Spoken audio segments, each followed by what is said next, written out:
If it was internet free, I would pull out the iPod Touch that I have no idea where it's at. I'm Luna Sommer. Today's emotional check-in video is going to be all about overwhelm, but specifically about introvert overwhelm, because I feel like it's a little bit different than extrovert overwhelm. I personally could not speak on that topic. I am someone who is pretty deeply introverted. I do think that a good amount of introspection and potentially seclusion is healthy for introverted people so that we can really feel our feelings and process what society puts us through on a daily basis. If I was running for class president, my one promise would be to provide introverts a month of basically paid leave so that we could relax for a month and get away from other people's problems, because we know that a lot of people have a lot of problems and it often falls on us to bear the burden of some of those problems, because a lot of introverts are actually highly sensitive people. Personally, I would provide all introverts a month of worry-free seclusion to rest and relax. If I was going on that type of trip, I'm pretty sure I know what I would bring with me. Now, I'm not really sure if this would be like an internet detox kind of thing, because I'm pretty sure I'd have some problems with that, but I know that I would bring a stack of books with me. I would definitely bring probably a fidget toy, especially like a sensory fidget toy, especially if this was truly internet free. If it was internet free, I would pull out the iPod Touch that I have no idea where it's at currently, but I would definitely find it to listen to some music, pass the time. But other than that, I would just be relaxing, and I don't know, I'd have to bring some gluten-free and dairy-free snacks because I'm the allergy kid. I think I'd also buy like a mystery box of Polaroids so that I could look through those when I had nothing else to do. But it would be nice and relaxing to just be and not have to deal with a bunch of other people's loud problems. I would also make it a conscious mission, if you will, to not be productive for this month. We live in a society, especially if you're American, that has weaponized productivity. And it's always about, what are you doing? What can you do? What will you do?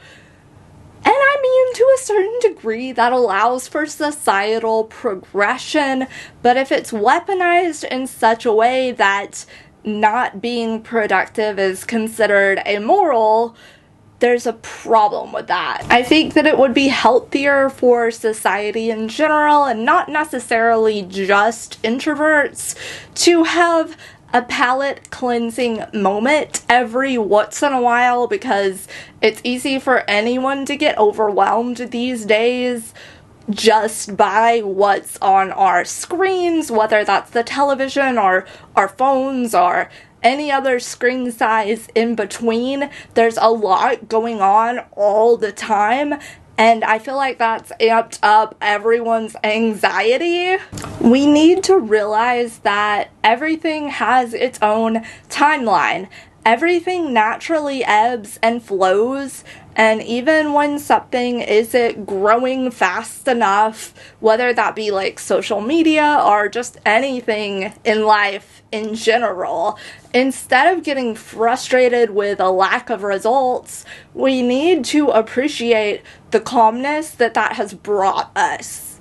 Personally, I became very interested in learning about different personality traits and different personality types, especially early on in high school. But I don't necessarily want to center my narrative around a specific perspective based on one specific personality type, because I feel like society in general has so many wars that they're fighting identity politics, and I don't want to add another narrative to the mix. I don't want to say introvert versus extrovert all the time.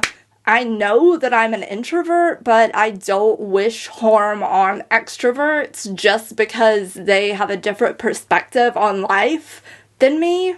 I think that a lot of this overwhelm that everyone is feeling comes from having so much information available at our fingertips at all times. I know the more that I learn, the more empowered I feel, but on the other hand, I sort of start to feel paranoid about all of this information and whether it comes from a good source or not. The combination of a bunch of different information from different sources, even if it's about the same topic, often, especially scientific information, is contradictory. So it leads to me constantly questioning myself and feeling like I really need that master's degree in science to really understand anything that I'm reading.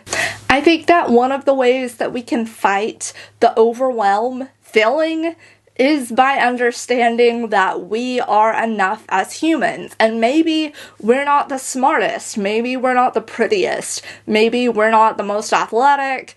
The list could go on and on. Literally, it never ends, and there's always something new being drawn on the list. But maybe that's okay. Maybe we are valid for being ourselves, and that's what we need to focus on to prevent this overwhelm feeling from really hitting us, from really gut-punching us. I don't really know what else to say on this topic, honestly, because it's overwhelming just to think about the amount of times that I've felt overwhelmed in my lifetime. I think that that's a universal strand in society that at least everyone in society can relate to in some way. Instead of trying to demonize introspection and reward an extroverted perspective, we in society really need to take a step back and think about balance. Balance is going to help anyone and everyone who has ever felt overwhelmed. Being introspective, taking a step back from society, it's not necessarily that you become a recluse for doing that.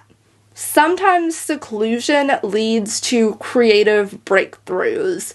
Sometimes you don't need to be around a bunch of people who want to fit in a box. Sometimes you need something new, and sometimes only you can really provide whatever that is. I wish some of these people would realize that by demonizing introspective creativity, they are actually stagnating society. But I don't want to start that war. I'm not the person, I'm not the warrior to start some sort of identity crisis / war against extroverts. I'm not gonna be the queen introvert to do that. I just wish that society would be able to see things from a little bit of a different angle. Organization, just in general, is something that always helps overwhelm, but you can't organize if you are constantly looking over your shoulder, worrying about what other people think about you. If you only look at the world from one perspective, either are extroverted or introverted, you're never gonna have a balanced viewpoint on the world in general. That is just a fact. I'm not saying that one's better than the other. You kinda need both in order to live in society. All I'm saying is that the extroverted world is really overwhelming. Stay beautiful.